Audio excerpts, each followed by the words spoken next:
Hello everyone, welcome back to my YouTube channel. Friends, कैसे हैं आप सब? आई होप आप सब अच्छे होंगे और आपकी तैयारी भी ज़ोरों शोरों से चल रही होगी। फ्रेंड्स, देखिए हमारा 29 मार्च में पीजीटी और टीजीटी एनवीएस केवीएस का एग्ज़ाम है और हमारा प्रवक्ता का एग्ज़ाम तो इसके बाद में ही होगा। वो तो मई जून की डेट में ही होने वाला है। देखिए, हम आज इसमें सॉल्यूशन का एक चैप्टर से कोई क्वेश्चन करने वाले हैं।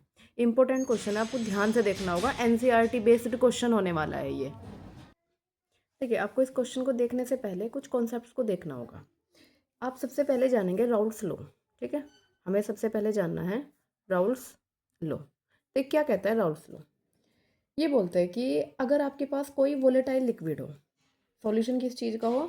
वोलेटाइल सॉल्यूशन हो। वोलेटाइल मतलब जो वेपोराइज हो जाती है। उसमें हमारा उसका जो पार्शियल प्रेशर होता है, पार्शियल प्रेशर को हमने पी से लिख लिया। अगर किसी पहले कंपोनेंट के लिए है तो P1। वो डायरेक्टली प्रोपोर्शनल होता है किसके? मोल फ्रैक्शन के। डायरेक्टली प्रोपोर्शनल किसके होता है? मोल फ्रैक्शन के। देखिए, जनरली तो ये है। फिर आप प्रोपोर्शनल हटेगा तब कोई कांस्टेंट वैल्यू लगेगी ना, PI डिग्री। ये इसको हम जनरलाइज कर सकते हैं ऐसे। देखिए, किसी एक कंपोनेंट के लिए P1 डायरेक्टली प्रोपोर्शनल किसके होगा? मोल फ्रैक्शन के। जब हम प्रोपोर्शनल हटाएंगे तो हमारा क्या लगेगा? कांस्टेंट वैल्यू लगेगी ना, P1 degree x1। Same P2 होगा तो हमारे पास कितना हो जाएगा? ये हो गया हमारा राउल्स लॉ।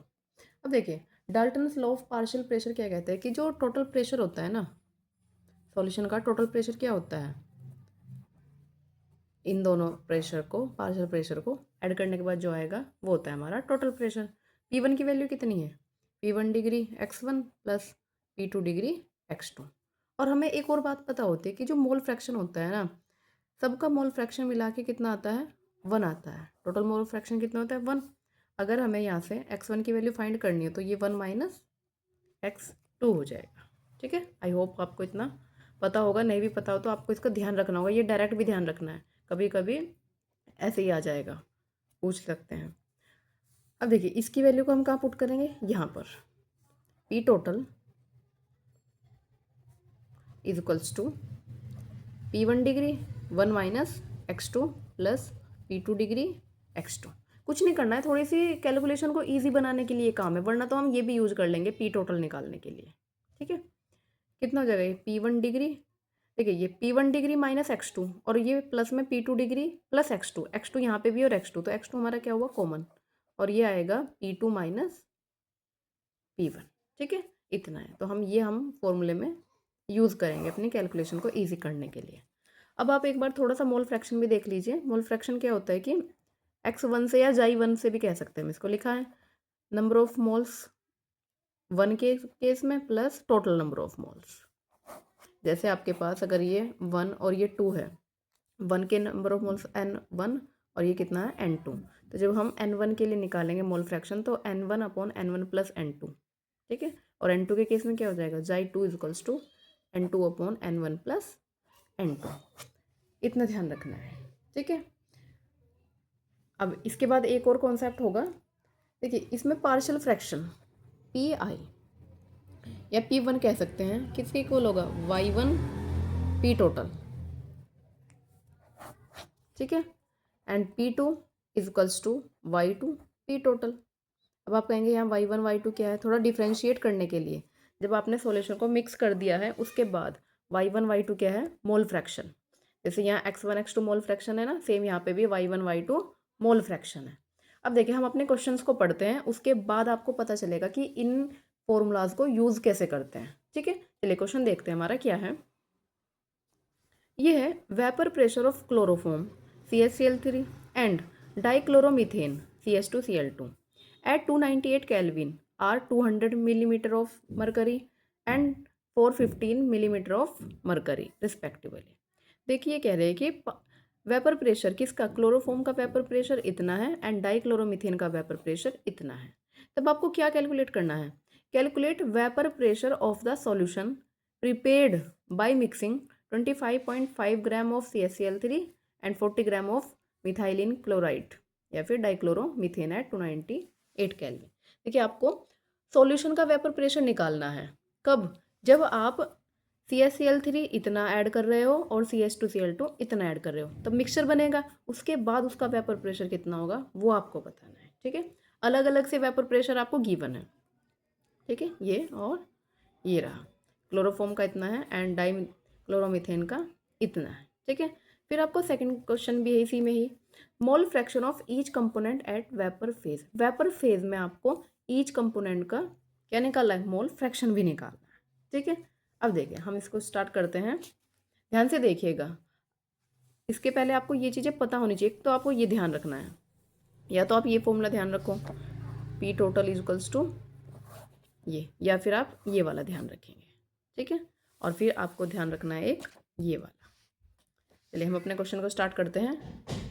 देखिए जब भी आप क्वेश्चन करते हो ना, सबसे पहले आप उसका फॉर्मूला लिखो, P total is equals to, क्या है हमारे पास फॉर्मूला, अभी यह लिखा था ना हमने, P2 degree minus P1 degree is to X2, ठीक है। ये है, इसका मतलब हमें क्या पता होना चाहिए, मोल फ्रैक्शन की वैल्यू हमें पता हो पहले से ही, ठीक है। देखिए P1 P2 P3 ये सब तो गिवन है ना। अच्छा लिख भी देते हैं साइड में कि गिवन क्या है।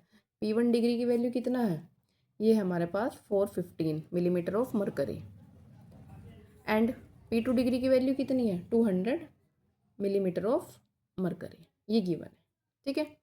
अब देखिए मोल फ्रैक्शन कैसे निकालेंगे, x1 इज इक्वल्स टू कितना होता है, नंबर ऑफ वन कंपोनेंट के प्लस टोटल, ये तो होता है। एंड x2 कैसे निकालेंगे, n1 प्लस n2, या फिर हम x1 निकाल के 1 में से माइनस कर देंगे, वैसे निकल जाएगा, ठीक है। अब देखिए यहाँ पे हमारा नंबर ऑफ मोल्स तो गिवन है नहीं, तो नंबर ऑफ मोल्स कितना होगा, देखिए ये होता है given mass upon molar mass, ठीक है। Given mass upon molar mass. अब गिवन मास किसका, पहले हमारे पास किसी का भी निकाल सकते हैं हम, CH2Cl2 का मोलर मास कितना होगा। देखिए ये काम आपका है, आप निकालोगे। कार्बन का 12 होता है, 2 हाइड्रोजन है, एंड क्लोरीन का कितना होता है 30.5 ये होता है। अब जब आप टोटल निकालोगे तो ये आएगा हमारा 85 ग्राम पर मोल, ठीक है। सेम आप मोलर मास निकालोगे किसका, क्लोरोफॉर्म का, जब आप इसका मोलर मास निकालोगे तो ये आएगा 119.5 ग्राम पर मोल, ठीक है। अब देखिए मोल्स निकालने हैं हमें, किसके मोल्स, मिथाइलिन क्लोराइड के मोल्स। अब कितना कितना मिक्स किया है इसको, 40 ग्राम, और मोलर मास कितना है इसका 85 ग्राम पर मोल, ये कैंसिल, जब आप इसे सॉल्व करोगे ये आएगा 0.47 मोल, ठीक है। देखिए मोल ऊपर जाके क्या हो गया, ये पॉजिटिव में आ गया। सेम मोल्स ही निकालेंगे हम किसके, क्लोरोफॉर्म के। कितना है ये, कितना ऐड किया है हमारा, ये किया है 25.5, न्यूमेरिकल में गिवन है ना इतना, तो ग्राम पर मोल, ग्राम से ग्राम कैंसिल, जब आप इसको सॉल्व करेंगे ये आएगा 0.213 मोल, ठीक है। टोटल नंबर ऑफ मोल कितने होंगे, मोल फ्रैक्शन में निकालने पड़ते हैं ना हमें, टोटल नंबर ऑफ मोल्स, इनको ऐड कर देंगे, 0.47 प्लस 0.213 मोल। देखिए दोनों मोल्स में ये ऐड करेंगे तो कितना आएगा 0.683 मोल, ये आया। अब हमारा काम क्या है, मोल फ्रैक्शन निकालना। मोल फ्रैक्शन किसके लिए, पहले वाले के लिए CH2Cl2 के लिए निकाल लेते हैं पहले मोल फ्रैक्शन। तब इसके मोल कितने हैं, ये हमारा 0.47, ये है ना, अपॉन टोटल कितना है हमारे पास, ये 0.683। जब हम इसे सॉल्व करेंगे ये आएगा हमारा 0.688। देखिए आपको कैलकुलेशन करनी है, थोड़ा सा ना इजी करके करना, अप्रोक्सीमेट मान के तब भी कर सकते हैं हम, ठीक है। अब देखिए x2 जरूरी नहीं है, हम जब हम इसका मोल फ्रैक्शन निकालेंगे तब क्या करेंगे, हम अपॉन में ये अपॉन टोटल रखेंगे, या फिर उससे बेटर है हम 1 माइनस 0.688 कर दें, ये ना 1 माइनस x2 कर दिया, x1 कर दिया हमने x2 निकालने के लिए, ठीक है। जब हम इसे माइनस करेंगे तो हमारा आएगा 0.312, ये हुआ बस। फर्स्ट आपके बहुत नज़दीक पहुंच चुके हैं, मोल फ्रैक्शन निकल ही गया है। अब आपको पी टोटल निकालना है। पी टोटल का क्या फॉर्मूला है, P1 degree plus P2 degree minus P1 into x2, mole fraction है।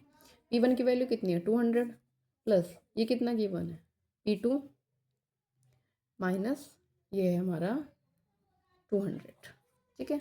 और x2 कितना है, मोल फ्रैक्शन कितना आया था हमारा भी, हाँ ये है 0.688, ठीक है। ये है, जब हम इसे पूरे को सॉल्व करेंगे तब हमारा आंसर आएगा 347.9 मिलीमीटर ऑफ मरकरी। ये आया हमारा पी टोटल। ठीक है, ये आया है। आई होप आपको ये समझ आया होगा। देखिए, आपको इसमें लग रहा होगा कि हमने P1 को ये माना है और P2 को ये। अगर हम इन्हें रिवर्स करके भी माने ना, तब भी हमारा वैल्यू उतना ही आएगा। बेसिकली बस ये हो कि क्लोरोफॉर्म का कौन सा है और मिथाइलिन क्लोराइड का कौन सा है। देखिए, हमें ये फॉर्मूला ध्यान रखना था, ये फॉर्मूला ध्यान रखना है हमें। इसके लिए हमें क्या चाहिए, ये सब तो गिवन है। हमें चाहिए मोल फ्रैक्शन। मोल फ्रैक्शन के लिए क्या चाहिए, नंबर ऑफ मोल्स चाहिए। नंबर ऑफ मोल्स कैसे निकालते हैं, given mass upon molar mass. यहाँ से हमें मोलर मास हमने फाइंड आउट कर लिया और गिवन मास था हमारे पास। ऐसे करके हमने मोल्स निकाल लिए, टोटल मोल्स निकाले, फिर हमारा मोल फ्रैक्शन निकाल लिया, फिर हमने क्या रखा, इसको फॉर्मूले में रख लिया। अब देखिए सेकंड कैसे करते हैं इसको। सेकंड में क्या कहा है,